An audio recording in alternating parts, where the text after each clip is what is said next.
हाँ तो दोस्तों, मैं चंदन कुमार बिहार का निवासी हूँ। अभी बिहार में चुनाव का समय है, उससे रिलेटेड मैं कुछ कहना चाह रहा हूँ। जो हम लोगों का हक अधिकार है उस पर कुछ बोलना चाह रहा हूँ।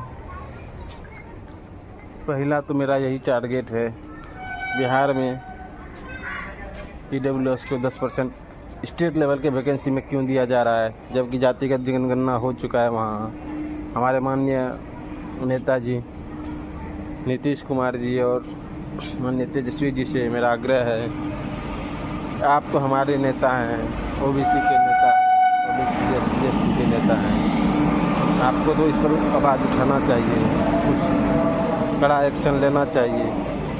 जब 15% पॉपुलेशन वाले को 10% का आरक्षण दिया जा रहा है, हाँ पता है मुझे कि वो आर्थिक स्थिति के आधार पर दिया जा रहा है, तो हम लोग 63% OBC वाले हैं, तो उनको 33% ही क्यों?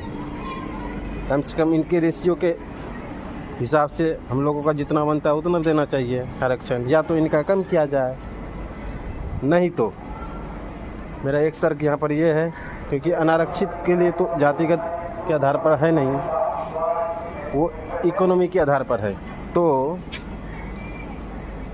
आप एक केस फाइल कीजिए सुप्रीम कोर्ट में। हमारे पास तो उतना पैसे हैं नहीं कि हम केस लड़ सकें सुप्रीम कोर्ट में, तो हमारे तरफ से, जनता की तरफ से आप ही केस फाइल कीजिए। और उसमें एक तर्क ये दिया जाए कि EWS का जो क्राइटेरिया है 8 लाख का सालाना इनकम का, उनको बढ़ा करके 8 से 10 लाख किया जाए।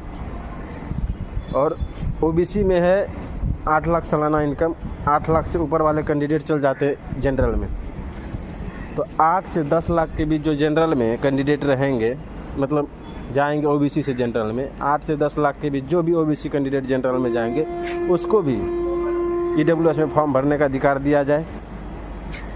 नहीं तो ये हम लोग जो है, हमारे जो संविधान में दिए गए हैं हक, उनका यूज कर करके संवैधानिक तरीके से इस अधिकार को हम लोग लेंगे,